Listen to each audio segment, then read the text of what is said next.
ਦੋਸਤੋ ਜਿਵੇਂ ਕਿ ਤੁਸੀਂ ਜਾਣਦੇ ਹੋ ਕਿ ਅਭਿਜੀਤ ਦਿਪਕੇ ਸਿੱਧੂ ਮੂਸੇਵਾਲੇ ਨੂੰ ਮਾੜਾ ਬੋਲਦਾ ਸੀ, ਟਵੀਟ ਕੀਤਾ ਸੀ ਜਦੋਂ ਹੋ ਗਈ 3-4 ਸਾਲ ਦੀ ਗੱਲ। ਤੇ ਹੁਣ ਸਿੱਧੂ ਮੂਸੇਵਾਲੇ ਦੇ ਫੈਨ ਬਣੇ ਪਏ ਨੇ ਕਿਉਂਕਿ ਪ੍ਰੋਟੈਸਟ ਸਿੱਧੂ ਮੂਸੇਵਾਲੇ ਦੇ ਗਾਣਿਆਂ ਤੋਂ ਬਿਨਾ ਅਧੂਰਾ ਹੈ।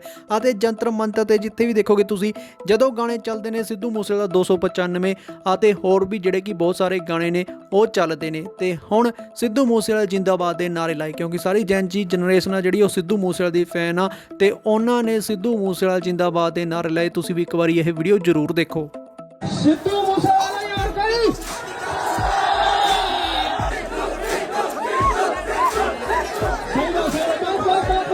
ਤੁਸੀਂ ਸੁਣੀ ਲਿਆ ਦੋਸਤੋ ਕਿਵੇਂ ਸਿੱਧੂ ਦੇ ਨਾਰੇ ਲੱਗ ਰਹੇ ਨੇ। ਇਹ ਆ ਦੋਸਤੋ ਮੂਸੇਵਾਲੇ ਜੱਟ ਦੀ ਚੜਾਈ ਦੀ ਨਿਸ਼ਾਨੀ। ਵੀਡੀਓ ਨੂੰ ਸ਼ੇਅਰ ਕਰ ਦਿਓ ਹਰ ਇੱਕ ਸਿੱਧੂ ਮੂਸੇਵਾਲੇ ਦੇ ਫੈਨ ਤੱਕ। ਅਭਿਜੀਤ ਦਿਪਕੇ ਰੋਕਣੇ ਨੂੰ ਫਿਰਦਾ ਸਿੱਧੂ ਮੂਸੇਵਾਲੇ ਨੂੰ, ਪਰ ਉਸੇ ਦੀ ਪ੍ਰੋਟੈਸਟ ਦੇ ਵਿੱਚ ਗਾਣੇ ਅਤੇ ਨਾਰੇ ਲੱਗ ਰਹੇ ਨੇ ਸਿੱਧੂ ਮੂਸੇਵਾਲੇ ਦੇ।